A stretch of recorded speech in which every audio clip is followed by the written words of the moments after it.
Alright, welcome everyone. We're Semblance of Sanity. I'm Caleb. I'm Jacob. And we're here for Monster, episode 21. Ooh. Alright, so that whole bit with the old couple and their son is over. A little bit heavy. Yeah, very good standalone episode. Yes. Kind of encapsulating the feeling of, you know, do you really know a person? Right. Can you really judge know? them? Yeah. Yes, that's another great aspect of it because of the guy being a former detective, right, and him essentially quitting because he lost all belief in himself to be able to intuit / judge a person correctly. Exactly. But that's an interesting thing because he deemed Tenma to be innocent, right, based on not only his actions but the interactions and observations and such. But that ties back in kind of nicely to Johan. With the whole multiple personality thing. The whole multiple personality thing ties into that, I think, quite well because we might be, up until now, like judging Johan as being this pure evil monster when there might be a whole nother side to it there. There could be. There could be the whole other side of it where we're judging too much on this idea of the multiple personalities things, and it's actually, it has nothing to do with it. Maybe he's in full control of both of them. Like, there's all kinds of ways this could go, but that's the main thing is we don't really know a person, and then, and to infer from that, we don't really know Johan yet. Right. So we'd like to. Hopefully in the next few episodes we'll start to get a little bit more of a trickle feed of mysteries being revealed. Yes. So I'm excited for that. So without further ado, let's get into it. It's very tasty. Ooh.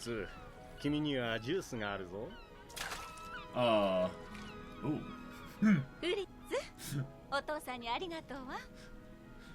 ありがとう、おじさん。Oh, stepfather. Gotcha. どうしたの、ミハエル？ Whoa, wait, what? まさかあなたまでそんな He 話 got the fear 信じるん look. じゃない Right, でしょう the ね。 I have encountered Johan look. That's not the other police officer, right? ボディーガードの必要もないだろう。 Okay. そうですか。まあその方がフリッツも早くあなたに懐くでしょう。そう、そこが狙いなんだよ。They're making him endearing for being kind of the awkward kind of stepdad coming into their lives and stuff. Yeah. まずドクター・テンマ。 Oh, okay. 警察はフォルトナー夫妻殺人事 So 件の maybe it 容疑 is 者として maybe it 彼 is を追 the っ cop, てい yeah. ます。 The one that し retired か to し the 消息はつかめてます。少年の名はヨハン。 Yeah. 次にニナ・フォルトナ This might ー。 be 殺され him. た夫 I'm 妻 not の sure. 娘ですが、彼女も未だに行方不明です。メスナー氏です。足跡をたどってフランクフルトまで行ってきました。今彼は亡くなっていました。 Yeah, it is him. Good catch. Okay, 私の Yeah. 相棒だったんだ。 Yeah. そうでしたか。もう一つ、その赤ん坊が放火事件を起こしたのは、彼らの組織のリーダーにある青年を迎える儀式だった Whoa, this is a lot of info. Yeah. ある青年10年前、ドクター・テンマが手術で命を救った少年の名はヨハン。 That's So- kind of... Yeah. If Johan's trying to erase his existence, that means those two people might be on the chopping block. Yeah. I'm really worried.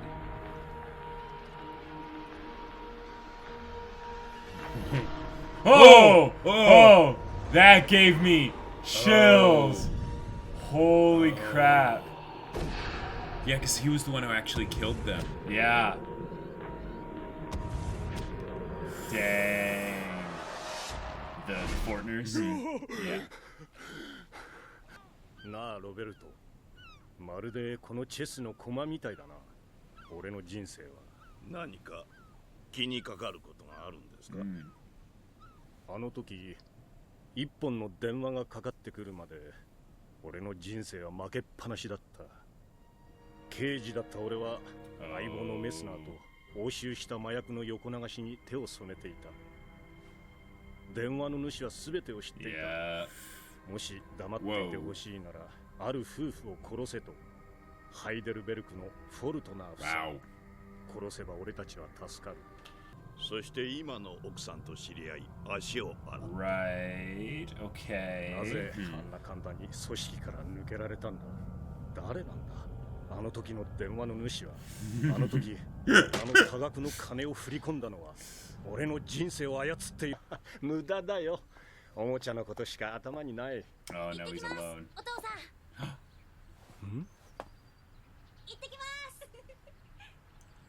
Oh no. Oh.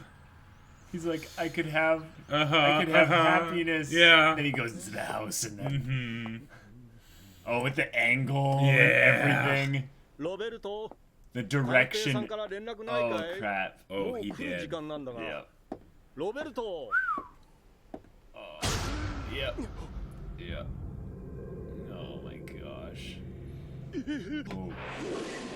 Oh. Anna. あなたが殺したフォルトナー夫妻なんです。 Dang. お前がやったのかロベルトその人をやったのはあなたのボディーガードのロベルト。 Oh. ロ Jeez. ベルトが私、隣の家からすべて見てた。 Ah. Gotcha. ロベルトは俺の信頼できる友人だあなたはここに残りたいならそうすればいい。信頼できる人間なんてものがあなたにいるならね。 Oh. Oh, wow. Dang.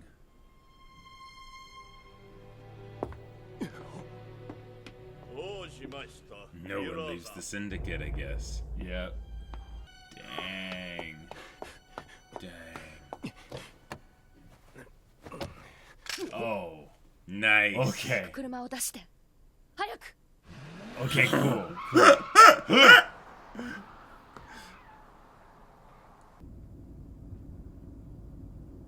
仕方なかった。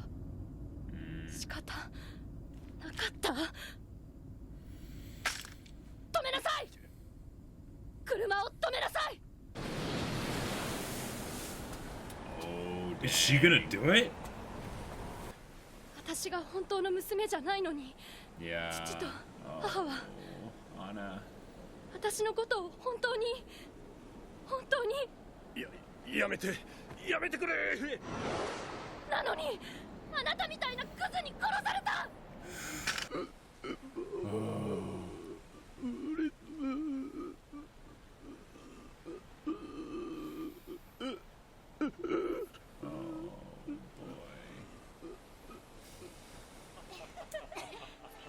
Yeah.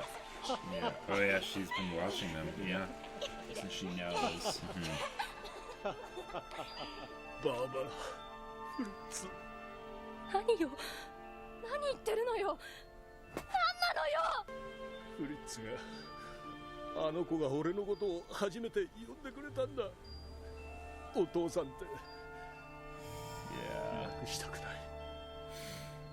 いなくしたくないものができたんだ And if he doesn't get back to the house. あなた、あの探偵に何を依頼したの？ Wow. あんたと天魔の行方そして警察時代の相棒だったメスナーの消息メスナー氏はすでにジャンキー状態で組織のゴタゴタに巻き込まれる存在ではなかった。もう一つ、犯人はフランクフルトの組織関係者ではなくてデュッセルドルフのデュッセルドルフいや、この先はお会いした時に詳しい。メスナーの件、犯人、ロベルト、誰だ？ Oh. Guess who's calling? もしもしバッグを返してほしいんです。ロベルト奥さんとフリッツは今私のそばでくつろいでますよ。なんだっておい Mm-hmm. 家内を出せ早く戻った方がいいですよ。あなたの幸せな家に。銃を貸してくれないか She's そ got の extras. 至近距離でないと使えないわ。弾は4発しかないし。十分だこれでも元刑事だからな気をつけて。 It's a good point. Oh, Yeah. dang, they are going together. 真 Okay. 相を警察に話してもらえなくなるからだろそう。絶対に死んじゃダメ。私は隣の空き家からあなたを援護する。 Wow. Yeah. ロベルトはそうそう。今彼の警備会社から Oh, 出張に何か crap. あったみたい。仲間でも安心して。 Get in the car 何 and の被害 go. もなかった。 Yeah. ロベルト、ミハイルが帰ったわ。ご心配なく。ガラスが1枚割られてましてね。近所の子供のいたずらでしょう。何も心配はいりません。Why did he go in here? Why did you do that? 死体はここにあった探偵の死体は何もなかったんですよ。ロベルト It's a bit late, dude. I thought you were a cop. 奥さんとフリッツが来ますよ。さあ、ことを荒立てないで。さあ。結構。ニナ。 Wait. 美しい娘でしたね。ニナをどうしたんだ。 Whoa. 丁重にもてな No してい way. ます。ある方にとって大切なゲストですから。 Oh my ある god. 方。その青年の名もヨハンなんです。奥さんやフリッツと幸せに暮らしたい。それでいいじゃないですか。それで。 Okay. Dang, the All fact that right. he's not killing him, he's basically just saying, yeah, you just live your life. Just act like nothing happened here. You don't Yep. need to interfere. Right. ニナを This ど doesn't うするつ concern もり you. だ。殺す気か。お幸せに。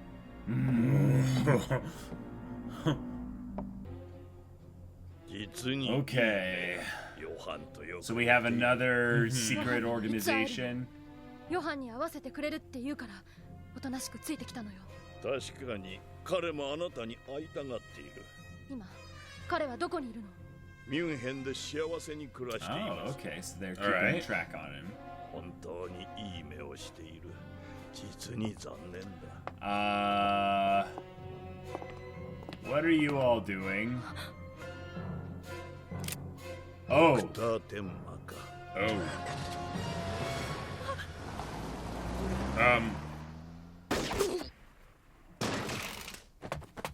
Oh! Four Yeah, shots! yeah. 4 shots! Uh-huh. Oh! Oh! He should be out of bullets, right? Oh no, that's it. Whoa. Whoa. Dang! All right. All right. Oh my god! Yeah. I was like, Yes. well, that's it. But then I forgot. 4 bullets, 4 Uh-huh. guards. Yeah. And the happy life? Uh-huh. No. 元刑事だって。 All right. Cool. That's That's awesome. fantastic. Oh, no! No! Yeah. Please. She's not gonna hesitate, is she? Oh, that was 2 shots. That was two Those shots. 2 Crap. No. No. No. 釣りに行く約束をしてるんだ。 Oh, come 会 on. えるといいな。 Okay. Sure, because why not? Yeah. Oh.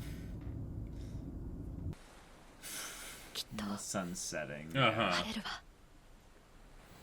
Okay. All right. Okay. So it was That- one of these. Yeah. These One of these episodes. episodes. Like, Yeah. okay. Oh, man. So we were getting attached to his Yeah, character. yeah. We were starting to see the main plot stuff come to bear. Yeah. And then Well, okay. this happened. All right, this really is amazing though. All the different things that they had happen in this episode, and sometimes it wasn't like they could have spent more time on it. You know, like the little thing of like, Fritz calling him dad. You know, for the first time. You know, like we didn't have much build up before Yeah. that happened, or him getting like running into the house and like, you know, it's like, okay, that's not like you kind of played into their trap. You know, Right. But the overall story that they were able to tell in this 22 minutes, you know, like that's just. It's good. It's good. It's good stuff. It's really good. Yeah. The aspect of having Anna being brought into it though was a very fun twist because Yes. her character is one that has a lot of kind of varying motivational possibilities. But we don't really know which ones she's fully honed in on 100% of the time. Right. We do know that Johan is involved in her motivations, like in a lot of them, but we don't know if she's fully going to just kill him, Right. to find him, to talk to him. It seems to be a lot of it is centered around Johan. And we know she Yeah. wants to kill him, and we know she Right. wants all these things, but we don't know at any given point in time which one is at the highest priority. Right. Tenma's is way more cemented. We understand that he's going to stop Johan. And well, and Like- here they even brought up the whole thing of like killing people, you know, Yeah. and they had Anna shoot the other guy. There were 2 gunshots that went off. Yep. You know, so she was able to pull the trigger. Yeah. Maybe the guy was going to die anyways, but you know, point remains. Right. Yeah. I mean, in another way of looking at it, she wasn't able to pull the trigger when maybe fast enough. No, on the previous part in the episode. Oh, when, gotcha. He started talking about his new wife and kid. Right. And on that, it's showing that she wanted to kill him. She did want some revenge out of this whole thing, but the fact that he had people that he cared about, and that he was overall not a horrible person. Like he was, right. He was. Yeah, he killed her parents and Mahler, but then at the same time, Yeah. And I don't know if she's fully aware of what Johan can do. I think she is, but I think she's not really aware of what he can do now. See, there's the difference between what she remembers now from the past. Right. But in terms of kind of how dangerous Johan is now as an adult, right, it's terrifying. Yeah. One of the other things that I thought was okay, like the fact that they brought up the whole idea of like killing people and the morality of all that stuff and everything, because they're having it revolve around this whole question with Johan. The fact that they had it be this guy who killed her parents and everything that also went back and saved her, you could say that it was guilt or something like that, or you could say it was something else. But the idea that it gets at within the one character, the question of, the humanity's potential basically for doing, very selfless things and very selfish things. Yeah. So, because a lot of times when stories will bring up things like that, they'll usually have it be in different characters, right? Because they can't efficiently pack it all into one. Yeah. Because of just bad writing. Right. And a lot of the times doing that for, say, main characters might make you not be able to like them because it feels like they're not one thing or the other, right? But with a character like this that isn't there for very much, we can get the idea of, okay, yeah, something happened and, he was put into this situation and he made the decision to kill these people. Right. And then, later on in life, things change and he makes different decisions. Yeah. In a lot of ways, you could say Anna wasn't able to only see the monster in this guy. Right. She wasn't able to save her parents, but she was able to save their murderer. Right. In a lot of ways, she also wasn't. And I like the idea of fate. And not really fate, but almost chance. Right. Or just kind of the natural laws of consequence playing some part in all of this. Because while she did say, yes, this is a weaker gun, it has short range and all of that. That guy's an experienced cop, so he knows where a kill shot would be.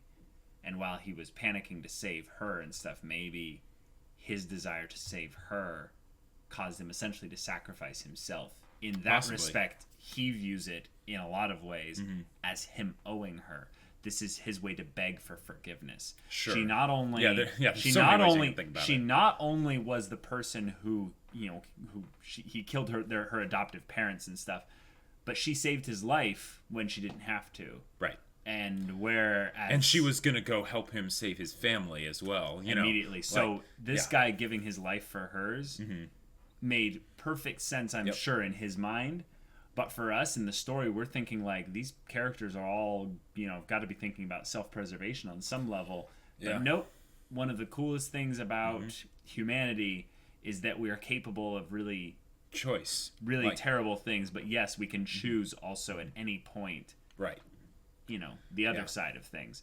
And the fact that this guy was able to do that after having been through this crazy ordeal, and then essentially be willing to throw all the happy life things away, just on the chance that he could save her. Right. That's pretty cool stuff. And it's the kind of thing that this show is called Monster, right? But what's the antithesis to monster? Because I don't think it's human. I think that might be the right way to say it, but in a lot of ways, the monster is just the devolved darker side of humanity. But humanity, is the monster is just a subset of humanity. Right. Yeah. So then there is no true opposite for monster. It's really like it's really reinforcing the idea that in this show, everyone is a human being, even Johan, and they are capable of choosing. There's no one that is locked into their nature or by their past actions. Now that's a little bit of a trickier one right there, because there's the past actions of those that have influenced you. So an example would be if someone came and chopped off this guy's leg, you know, he's kind of locked in on not having a leg because of the choices of someone else from the past. But when someone makes a choice that is meant to kind of threaten you or to subdue you mentally or emotionally or psychologically or what have you, you still have a choice. And I like that in this, he wasn't combating the mind control of Johan. Or even the fear of the Syndicate. He was combating the opportunity for the good, just simple, free life of a guy who would probably go crazy from a guilty kind of, you know, mental crisis or something like that. And I mean, who knows? Maybe he could push it out of his mind and just be like, "Hey, it's not my problem." Right. That's other people and other people's issues. In a lot of ways, he might have rationaled that, you know, if this is how crazy things got because of just the smallest thing there, I'm dead baggage at some level. So, you know, maybe it's 5 years from now, maybe it's 6 months from now, they're probably going to come back and just kill me anyway. So possibly he's like, who knows? I might be a dead man walking and I just don't know it yet. I'm being controlled. That's another thing. I love that little talk about the chess game. Because he was like, my life has kind of been like I'm a chess piece, you know? Right. And he's like, and I love the bodyguard's response. He was like, you know, oh, so like what's eating you up or something like that. You know, like the idea that it's like how quickly, like how little response there was to him saying, my life's like, I'm like a chess piece. There was no question of that. Right. You know, he was just like, what's getting you down? Like, is that like, what's so bad about that? You know? Yeah. And it's like, oh, you're catching on. Yeah. I'm just going to give a neutral kind of keep talking response. Right. Oh yeah, go on. This is probably one of my favorite episodes of Monster, specifically from among the ones that that deal with the main plot, because I feel like this is one that bridges that whole thing of dealing with the main plot and being an episodic story really well, because it deals with like straight up like plot elements that are really important to address. I was waiting for when they would get back to this guy. There's the whole idea of, yes, where is Johan now? He's living in Munich. Right. He's living in Munich. So gotcha. We got that. We got another lead. And the whole idea of the morality of killing and all that stuff, because they addressed that directly with this guy in multiple different ways. And they addressed it with Aaaand and kind of sort of resolved it. Not completely, but they made her at least take a step along the thing of she is willing to pull the trigger on people. You know, even if it's not necessarily everybody. You know. So it's progressing that while at the same time telling this other story that ties in masterfully to the themes with so many different ways that you can look at it and think about it. Right. And it's just like, way to go, Monster. Way to go. Yeah. I definitely wouldn't call this my favorite of all those episodes. Not my favorite, but one of my favorites. Like, I still like the soldier and the little girl, you know, a lot more, and things like that. Yeah, there's some episodes at the beginning that are just great. Yeah. But the thing that's really good about this episode is it's another example of tying themes efficiently together via newly introduced kind of subplots involving characters that we've had some build up for, and maybe a little bit more so when it comes to Aaaand/Nina. But this episode is one I think that kind of further actually adds a little bit to the previous episode. So when I'm looking at Monster now, I've kind of started to shift my observations from individual episodes down to overarching themes, and how those themes progress from episode and how those to episode. Themes progress, right? Yeah, because they do a really good job of keeping them putting them in at certain times. Right. Yeah. But I think also in like specific groupings. So like the reason why this episode's themes were around the ideas of kind of the morality of killing, someone. Yeah. And there's a few others as well. But it is, again, do you really know a person? So, Roberto didn't really know. Right. He didn't really know him. Yeah. He just didn't clue in. The kid, didn't really know the pseudo stepdad. Right. In the previous episode, the parents, they didn't really know their son. Right. The Nina or Anna didn't really know this guy. Right. Until basically it was pointing the trigger at him. Well, and also, the gun at him. You could take it back even one further. Mr. 5 spoonfuls of sugar. Oh, sure. He didn't really know the man. Did she really know him? Did he really know her? Right. And it gets back at the nature of humanity, and I think this episode was again another look at the dichotomy between the nature and making choices that aren't bound by nature.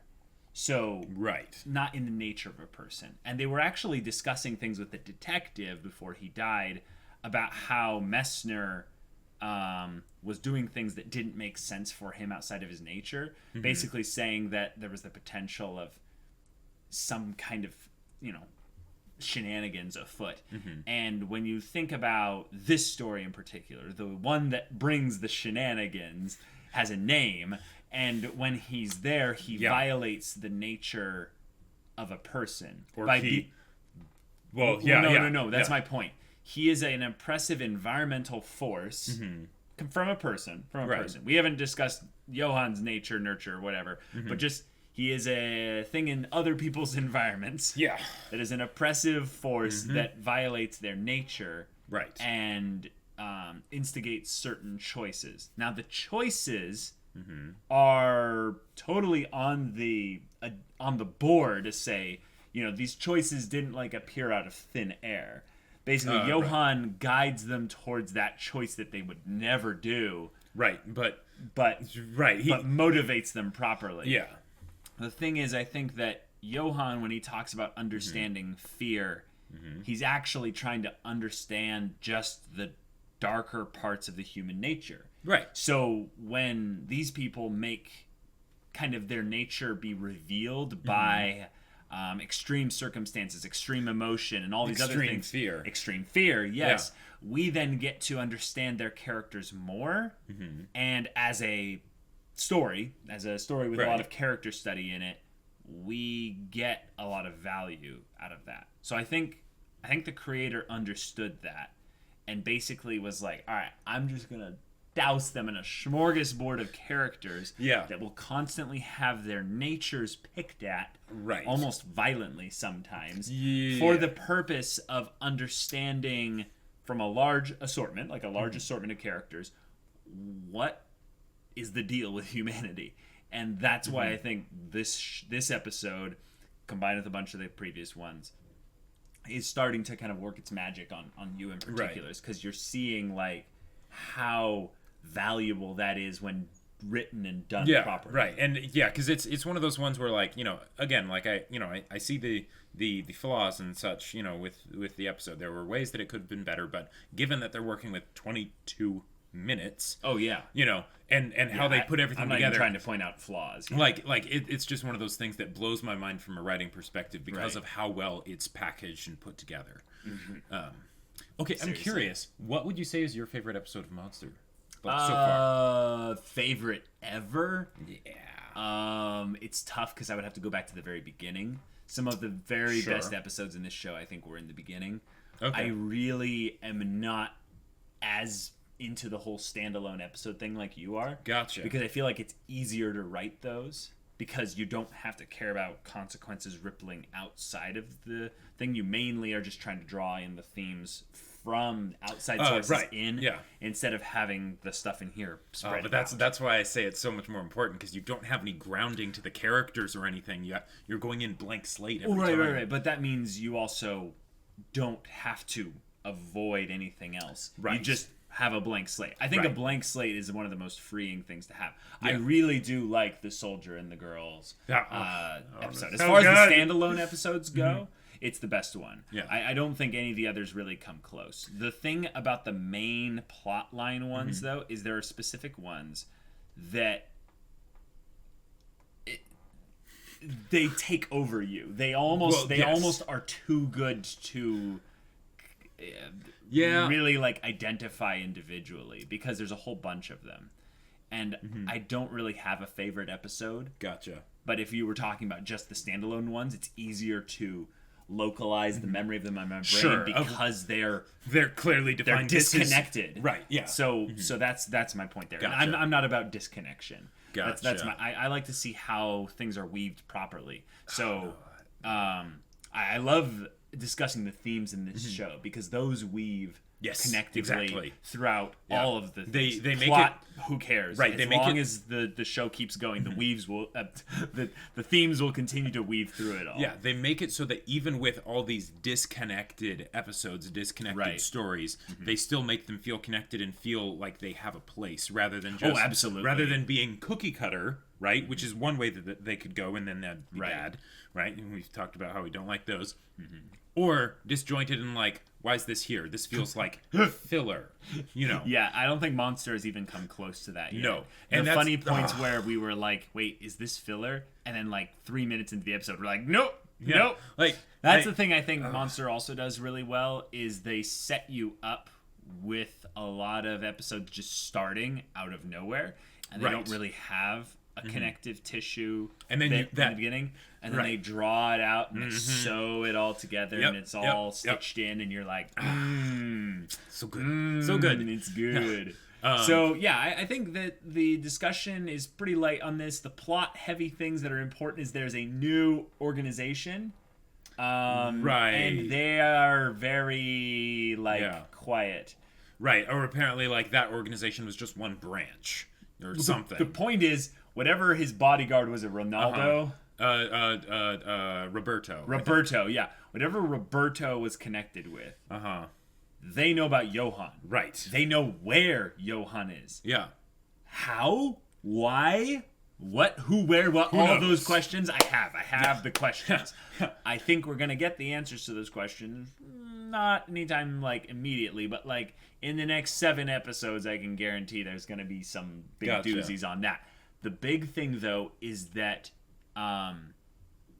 if he tells Anna before he dies that Johan is in Munich, Anna now has a plot reason To go to Munich. to be able to find Johan. Yes. That's my big thing that came out of this episode. Right, and the thing that I would hope is that, and maybe this is a little bit like plot metagaming, but I don't think so.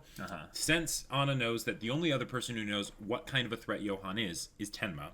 Oh, and she's got a hurt, wounded guy in the car with her, That would be amazing. I don't but think she she'd doesn't be, have a means to contact him. No, yeah, she wouldn't be able to Right. get there. But if she could figure out how to contact him, darn no cell phones in this world. If only it was 10 That's or 20 why they years said later. it. That's why they said it back this time. Exactly. Is they're like, we can't have cell phones. Those just break all kinds of plot like things. Like, you just need to make sure there's no cell phones.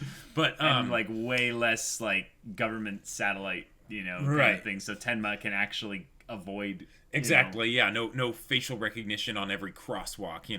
I mean, that's a little bit Or Hollywoodized. no, that's probably Hollywoodized. But the point remains. Yeah. But the idea that hopefully if Anna goes to Munich, she would at least leave something behind so that Tenma would be able to know if something goes horribly wrong, I'm in Munich. I think. And Johan is too. I think Anna's motivations are not at all focused on Tenma. I remember know. that point where she saw Tenma by the by the river, Yeah. and it was just like, hey. Right. But it wasn't like, I have to stop everything I'm doing and, I have to stick with you now from now on because Right. you're the main character. I love that she has her own thing. Yes, It's absolutely. going on. Yep. It's focused on Johan, so she and Tenma will keep bumping into each other. Well, and there's a lot of reason why she wouldn't want to do that because she's Well, she Tenma's can being be hunted for murder. Right, too. exactly. Like, She can be on the grid. Tenma can't. Right. But at the same time, he is literally her only ally. she just Jacob.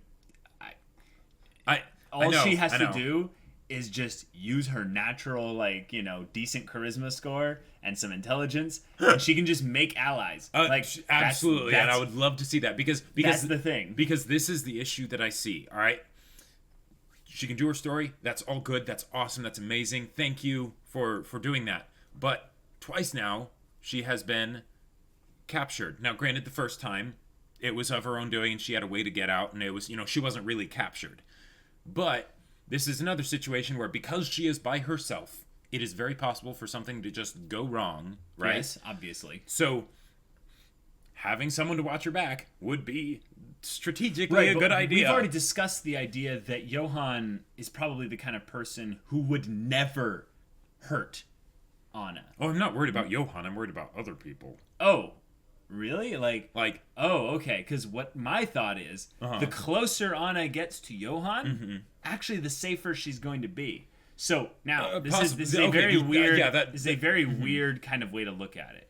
Johan is like endgame story material, right? Yep. Which means he's not going to die until the end. Now, if you think about this in a meta way, Jacob, if you attach yourself to the character that is not going to die until the end, then that gives you the longest lasting chance in the especially when they story. don't have any reason to kill you. Yeah. So, right. If anything, Johan apparently had some kind of a connection to Anna. Like, they are, like, they stick together. Right, exactly. They're family. Yeah. But the thing is that, like, they've been through stuff together. And the thing is that Anna has her PTSD, like, memory loss issues with some of it. With some of it, she's, you know, recovering, but other parts probably still locked away. Maybe. I'm guessing the thing with Johan is that he remembers all of it. And maybe Anna was the only person keeping him sane and alive in this whole time. So maybe he's indebted to the world. Or I think that the main reason why she's in the story, in a lot of ways, is because that when they reunite, they're going to have very different reactions to seeing each other. Oh yes, and that is going to be positive. That is going to be so amazing to see. I just hope that Anna doesn't put herself into a position where Johan is basically forced to kill her, kind of a thing. I think we have a long ways to go if that is actually going to happen. But if anything, I may be a little selfish here. I want her to be next to Johan because I want some freaking screen time with Johan so I can figure out those interactions what would be the amazing. Heck is going on. And also, yes, the interactions would be just so good, really intense. Yeah. Also, it'd be interesting to see if she's grown out of his influence to where she's kind of free from it. Yeah. Or even worse, this is where I think it would be bad for her to be with Johan, is if Johan is able to manipulate her and, like, really well, because he knows her.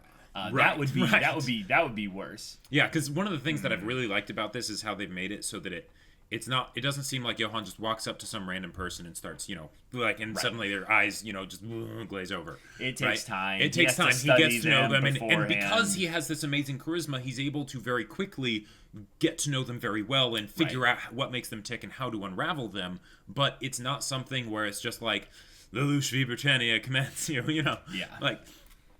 So very true. All right, guys, well, this is a good episode of Monster. And yeah, if you want to watch the next episode's reaction right now, go check out the link in the description below for our Patreon. You can get on early access there. You can watch full-length reactions there. And all this comes with Discord access. So you can chat with us about stories or whatever. If that interests you, we'll see you there. But until then, we're Semblance of Sanity. I'm Caleb. I'm Jacob. And we'll see you all next time.